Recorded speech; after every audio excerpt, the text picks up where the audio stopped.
আসসালামু আলাইকুম। আমি এখন দাঁড়িয়ে আছি ঢাকা জেলা আশুলিয়া থানাধীন সাধুপাড়া এলাকার আশুলিয়া রুস্তমপুর আঞ্চলিক সড়কের ল্যান্ডমার্ক সংলগ্ন নির্মাণাধীন সাধুপাড়া ব্রিজের কাছে।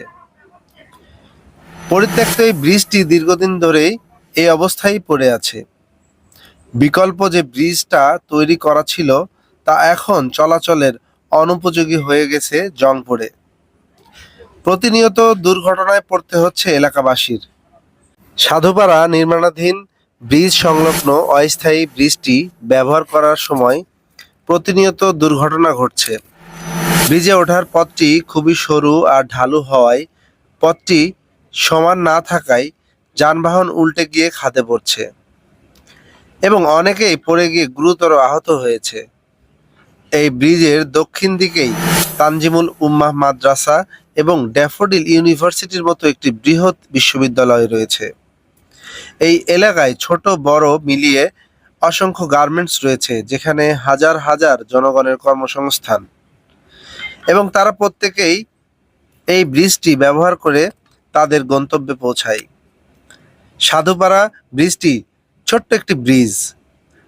অনেক দিন আগে এখানে পুরাতন ব্রিজ ভেঙে নতুন একটি ব্রিজ নির্মাণ করার কাজ শুরু হয়েছিল।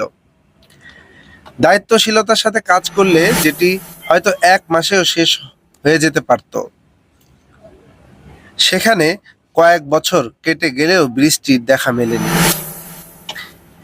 1 বছরেরও বেশি সময় ধরে এখানকার মানুষদের এরকম দুর্ভোগ পোহাতে হচ্ছে।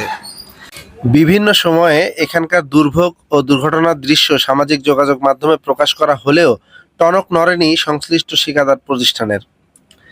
স্থানীয়রা জানান, পুরাতন ব্রিজ ভেঙে নামমাত্র কাজ শুরু করে ব্রিজের কাজ বন্ধ রেখেছিল ঠিকাদার। আবারও বর্ষা চলে এলো, চলাচলের জন্য নামমাত্র একটি বাইপাস পথ বানিয়ে রেখেছে তারা। সেটি আশুলিয়া বিলের পানিতে ডুবে যেতে হয়তো বেশি সময় লাগবে না। এমন এক অবস্থা হয়েছে যে এটা দেখারও কেউ নেই।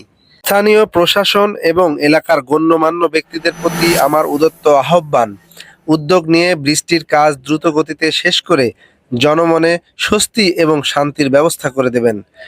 সকলে ভালো থাকবেন, সচেতন থাকবেন। ভিডিওটি ভালো লাগলে শেয়ার করবেন, যাতে আরেকটি মানুষও সচেতন হয়। সকলকে আল্লাহ হাফেজ। আসসালামু আলাইকুম।